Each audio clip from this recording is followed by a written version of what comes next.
Des dizaines de milliers d'Algériens ont exprimé aujourd'hui encore leur rejet du système politique actuel à l'occasion du 107e vendredi de Hirak.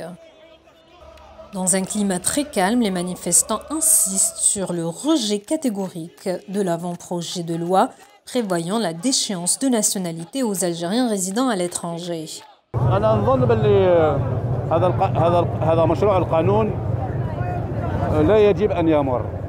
لأنه هرطقة لأنه يمس بالأسس العميقة تاع الوطنية تاع الجزائرية والرابطة اللي تجمع كل الجزائريين ببلدهم.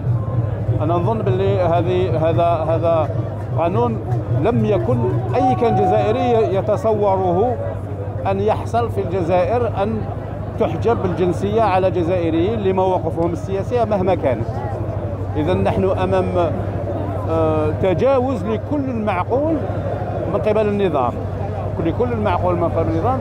اعتقادي بأنه يجب عدم ترك هذا القانون يمر، لا يجب القبول به، وعلى الحكومة وعلى الرئيس وعلى البرلمان في المستقبل وعلى كل الناس أن يرفضوا هذا القانون، لأنه يشوه صورة، لا يشوه فقط صورة النظام، يشوه صورة الجزائر على المستوى الدولي.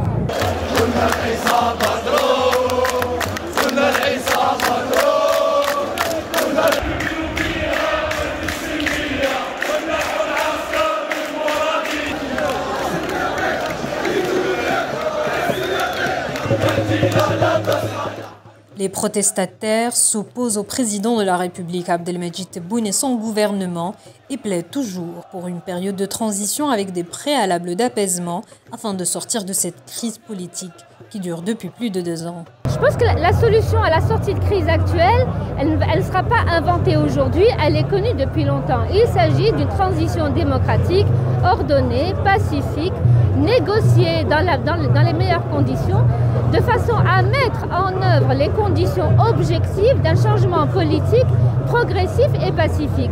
Cela passe en premier lieu par des mesures d'apaisement qui sont nécessaires et très faciles à appliquer, à savoir l'ouverture des médias, la libération de tous les détenus et leur réhabilitation, l'ouverture des espaces publics et laisser les gens s'exprimer, s'organiser, débattre, de façon à créer les conditions de transparence pour les futures élections.